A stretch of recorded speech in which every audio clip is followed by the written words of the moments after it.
Hello everyone, welcome to गाइडली।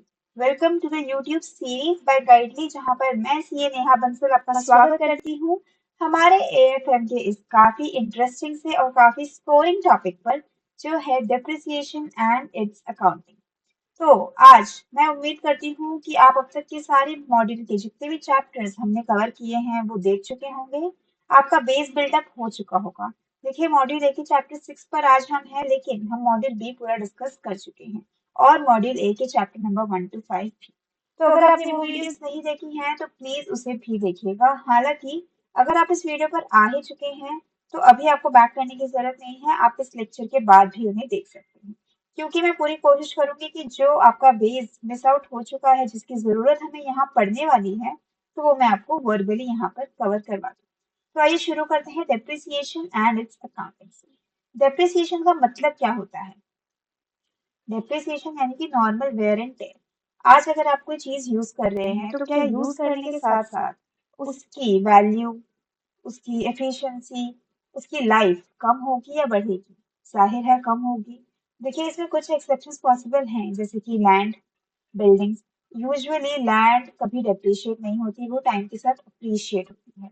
Gold जैसी चीजें और जिनमें आप इन्वेस्ट करते हैं वो टाइम के साथ बढ़ते हैं। लेकिन बाकी चीजें जिन्हें आप यूज करते हैं कुछ प्रोड्यूस करने के लिए या फिर किसी बेनिफिट के लिए, तो उनकी टाइम के साथ साथ लाइफ, उनकी एफिशिएंसी और उनकी वैल्यू गिरती है। उसे कहा जाता है डेप्रिसिएशन। अब हम देखते हैं उसे हम अपनी बुक्स ऑफ अकाउंट में कैसे प्रेजेंट करेंगे। क्लियर? तो हम पहले देख लेते हैं मीनिंग ऑफ डेप्रिसिएशन। डेप्रिसिएशन का मतलब क्या है? तो ये होता है किस तरह से आप अपने असेट की कॉस्ट को एलोकेट कर रहे हैं। यानी कि आज आपने एक असेट खरीद लिया 10 लाख का, आप जानते हैं कि 5 साल बाद उसकी कोई वैल्यू नहीं है, वो जीरो हो जाने वाला है। तो क्या आप ईयर फिफ्थ पे उसे डायरेक्टली अपनी बुक से 10 लाख से माइनस कर देंगे? नहीं, that will be a shocker to your books of accounts. Plus उस फिफ्थ ईयर में आपकी बुक्स ऑफ अकाउंट का प्रॉफिट काफी अफेक्ट हो जाएगा। और तो और ये बिल्कुल भी अकाउंटेबिलिटी रिस्पॉन्सिबल नहीं मानी जाएगी, क्योंकि आपने 5 साल उसे यूज किया है और आप उसका सारा इफेक्ट डायरेक्टली फिफ्थ ईयर में दे रहे हैं। So that is something not acceptable.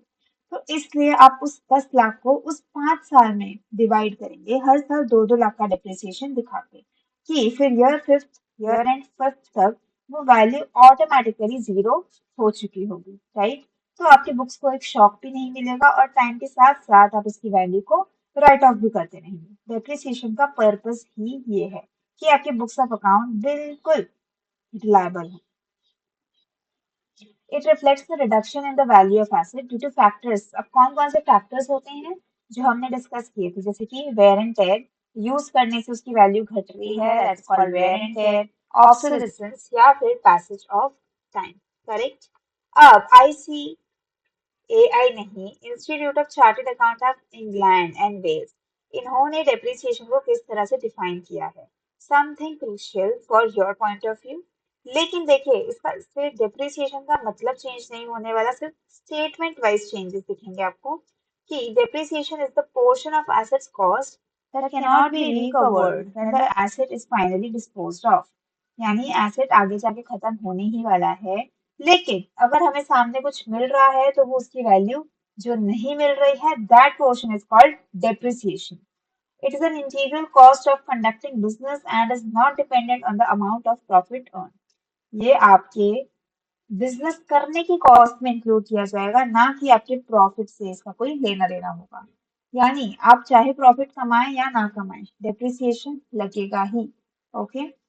ये पॉइंट्स क्या होते हैं कि डेप्रिसिएशन एक ऑपरेटिंग कॉस्ट होती है, ये आपके ऑपरेशनल एक्सपेंसेस में आएगी।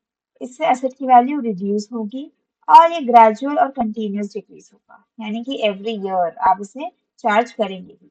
हाँ, लेकिन डेप्रिसिएशन चार्ज करने के कुछ मेथड्स हैं, अलग अलग टाइप के मेथड्स हैं, सबके अलग अलग रीजंस हैं, वो हम अभी देख लेते हैं।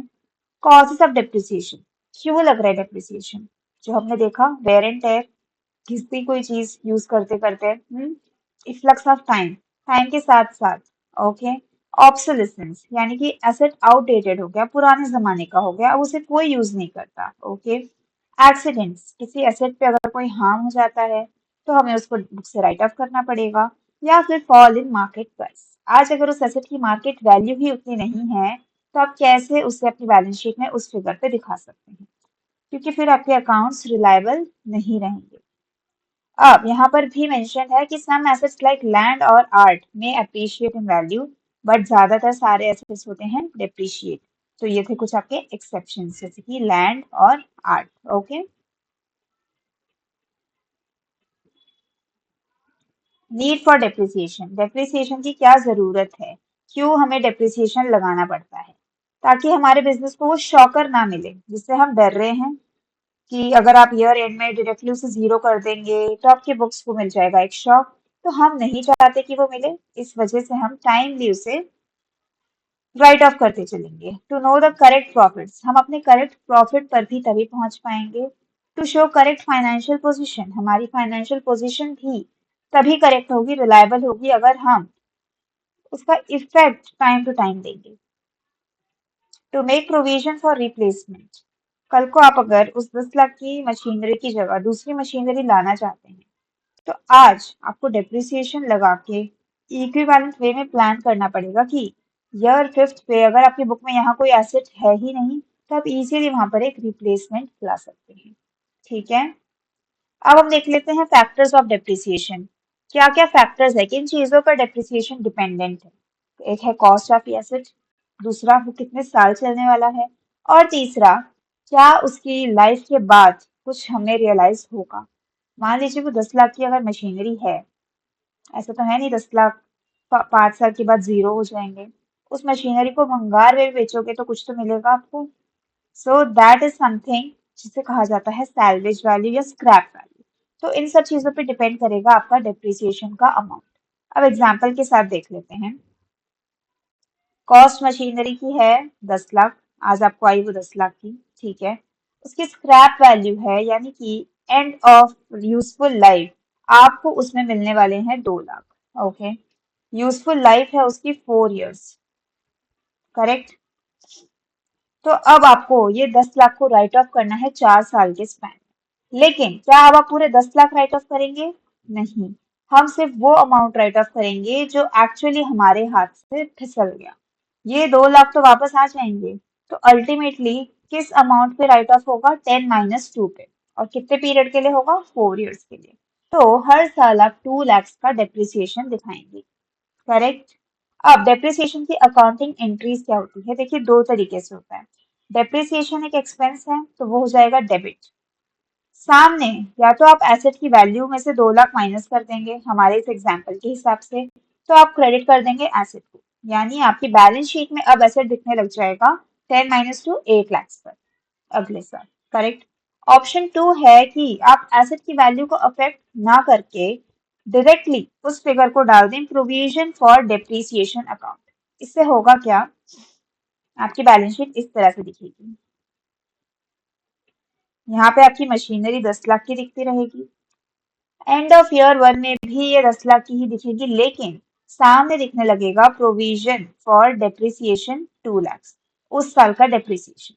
उसके अगले साल क्या दिखेगा? मशीनरी 10 लाख ही रहेगी, लेकिन ये प्रोविजन हो जाएगा 4 लाख, 4 लाख। उसके अगले साल ये 6, फिर 8 और फिर 10। तो इस तरह से आपकी बुक्स में मशीनरी की वैल्यू भी नहीं गिरी, लेकिन आपने साइमल्टेनियसली लाइबिलिटी भी बुक कर दी। तो ये दोनों ऑप्शंस है जो आप कर सकते हैं। Depreciation account debit to asset account, या फिर depreciation account debit to provision for depreciation account. I hope I am clear. ठीक है, नेक्स्ट हम देखते हैं फैक्टर्स ऑफ डेप्रिसिएशन। किन किन चीजों पर डिपेंड करता है आपका डेप्रिसिएशन? इनमें से 3 तो हमने डिस्कस कर ही लिए थे। कॉस्ट ऑफ एसेट, कितने का है वो एसेट। यूजफुल लाइफ, कितनी है उसकी यूजफुल लाइफ। सैलवेज वैल्यू, हमें एंड में क्या मिलने वाला है। क्लियर। यूसेज, अगला फैक्टर हो जाएगा आपका यूसेज, कि आप किस तरह से उसे यूज करने वाले हैं। मान लीजिए कोई एसेट शुरुआत के 2 साल में ज्यादा यूज होने वाला है, फिर कम यूज होने वाला है, तो आपका मेथड ऑफ डिप्रिसिएशन उस पर डिपेंड करेगा, जिस पर आता है आपका अगला स्टेप कि किस टेक्निक पर, किस बेसिस पर आप उस 10 लाख को राइट ऑफ करेंगे। उस एग्जाम्पल में हमने इक्वली ले लिया था उसे, 10 - 2 डिवाइडेड बाय 4, की हर साल इक्वल डेप्रिसिएशन लगेगा 2-2 लाख का। लेकिन मेथड्स ऑफ डिप्रिसिएशन में डिफर। आप चाहें तो इसका स्क्रीनशॉट ले सकते हैं। Okay, so let's proceed. अब हम देखते हैं डेप्रिसिएशन के मेथड्स क्या क्या होते हैं। पहला है आपका स्ट्रेट लाइन मेथड, जो हमने अभी अभी डिस्कस किया था, जहाँ पे हम उसकी पूरी लाइफ, पूरी ड्यूरेशन पर इक्वल डेप्रिसिएशन ही चार्ज करेंगे। सो यहाँ पर इमेजिन किया गया है कि आप एक केक समझ लीजिए, जिसको आपने इवनली स्लाइस करना है। ओके, तो स्ट्रेट लाइन मेथड स्प्रेड करेगा एसेट की कॉस्ट को, जैसे कि वो फ्रॉस्टिंग है केक पर, बिल्कुल इक्वल तरीके से। ठीक है, ये किस तरह से वर्क करता है? ये एनुअल डेप्रिसिएशन चार्ज होता है और आप उसे अपनी कॉस्ट में से सैलवेज वैल्यू को लेस करके नंबर ऑफ ईयर से उसे डिवाइड कर देंगे, तो ये बन जाएगा आपका स्ट्रेट लाइन मेथड, जो हमने एग्जाम्पल में देखा था। इसका एनुअल चार्ज हर साल इक्वल ही रहने वाला है। बाकी प्रोज एंड कॉन्स आप एक बार रीड कर सकते हैं। प्रोज में यही है कि वो simple and easy to understand होता है, कोई भी उसे इजीली टैकल कर सकता है। कॉन्स ये है कि वो रिपेयर कॉस्ट वगैरह की कंसिडरेशन नहीं करता है। मान लीजिए उस मशीनरी पर आपने कोई ऐसा रिपेयर किया है जिससे एसेट की लाइफ बढ़ गई है, तो यहाँ पर आपका स्ट्रेट लाइन मेथड उसे नहीं चेंज कर सकता। सेकेंड मेथड है आपका डिमिनिशिंग बैलेंस मेथड, यानी कि अर्ली डेप्रिशिएटर। इसे और नाम से जाना जाता है return down value method. Okay, यहाँ पर आप अपना डेप्रिसिएशन चार्ज करेंगे, जो आपकी बैलेंस शीट में अब वैल्यू दिख रही होगी उस वैल्यू पे, एक फिक्स्ड परसेंटेज के रूप में। एग्जाम्पल देखते हैं इसका।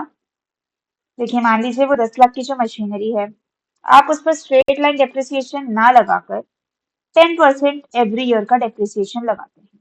10 नहीं, चलिए 25% every year. Clear?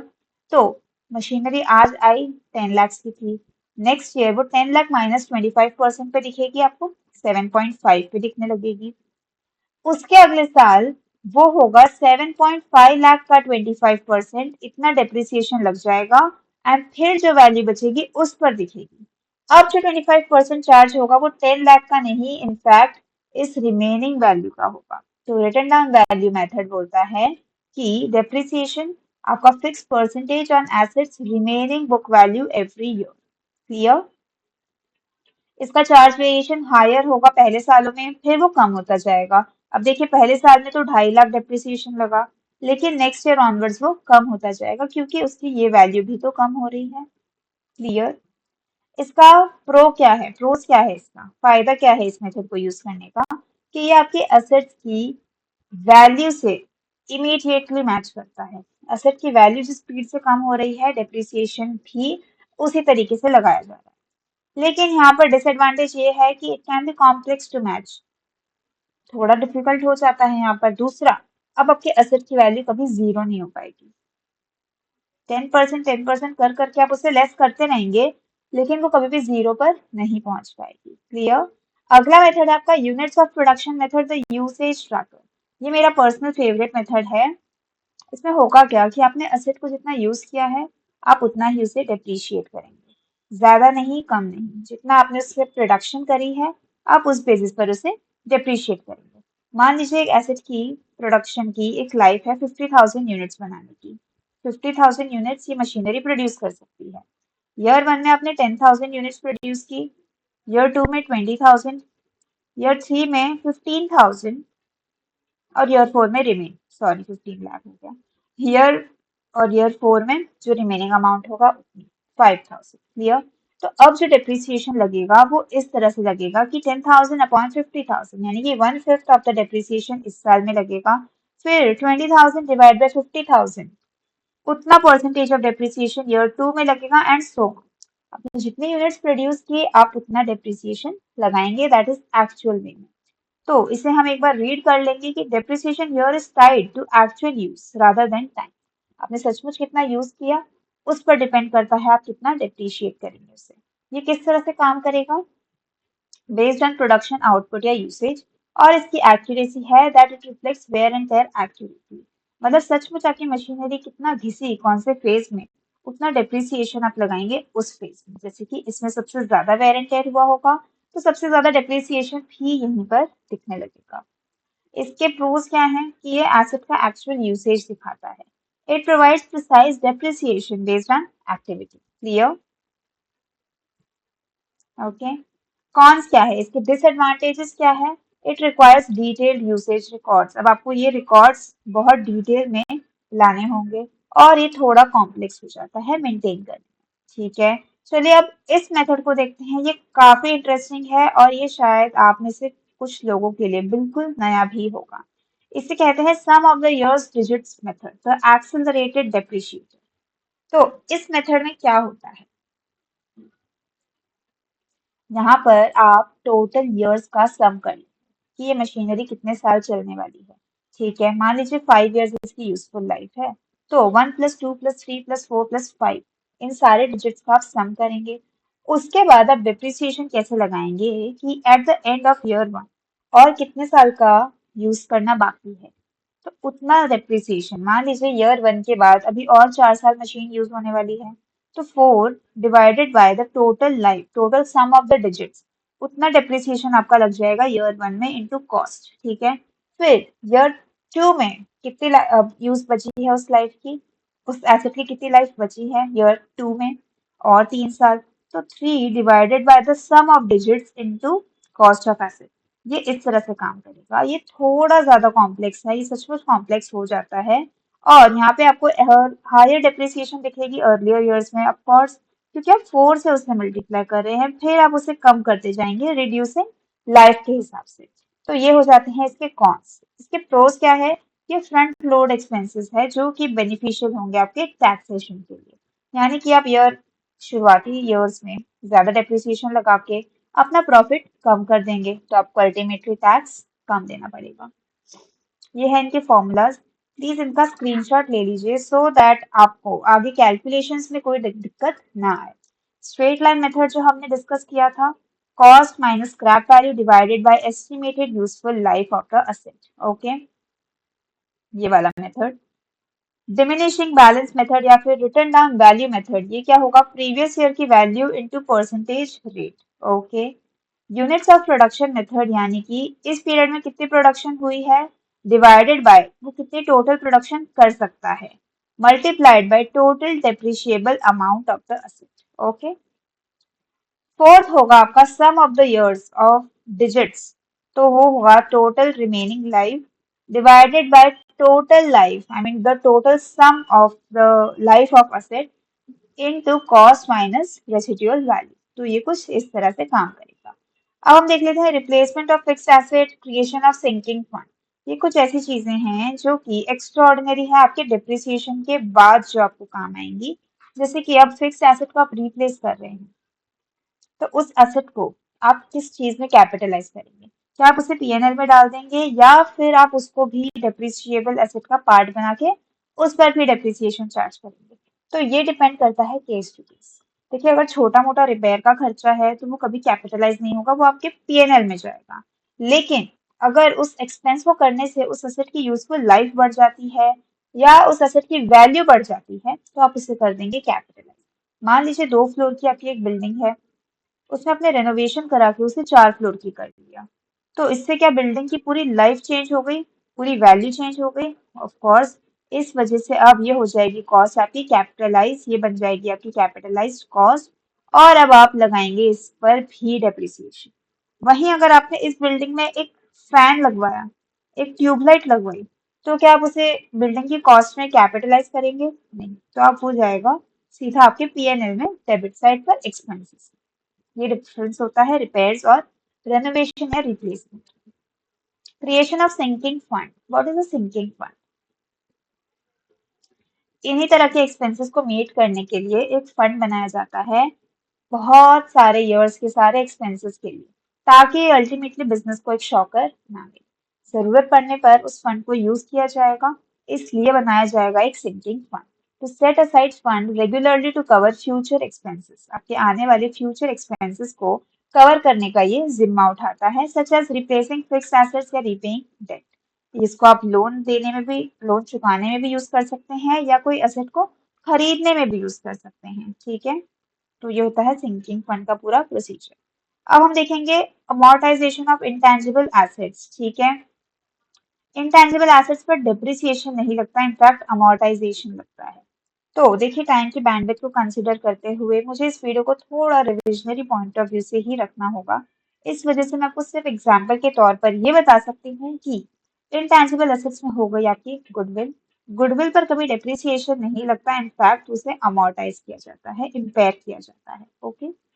Accounting entries for depreciation, क्या हमने डेप्रिसिएशन की अकाउंटिंग एंट्रीज देखी थी? वो जो स्निपेट मैंने आपको दिखाया था, depreciation account debit to asset account, या फिर depreciation account debit to accumulated depreciation account. Okay, clear.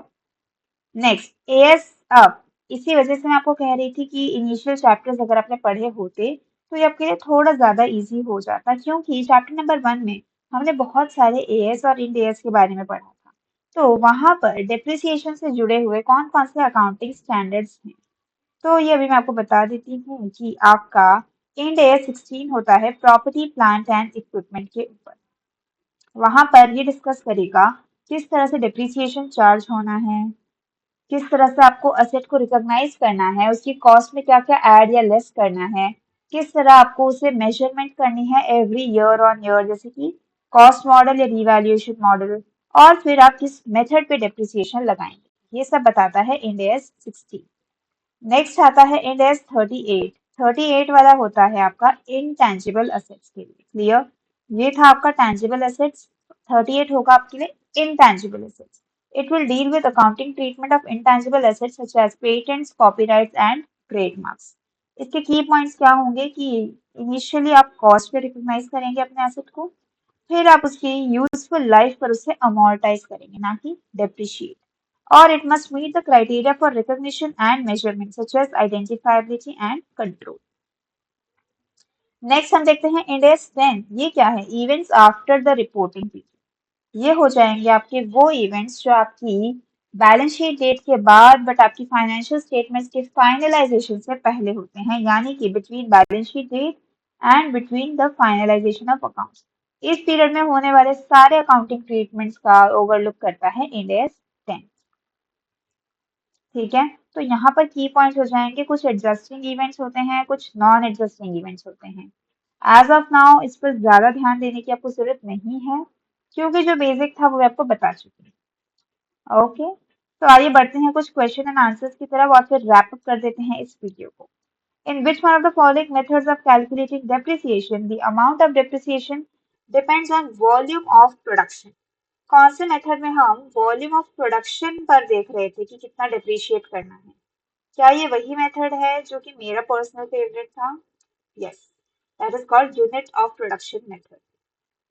Next, a fixed percentage is charged as depreciation on the diminishing value.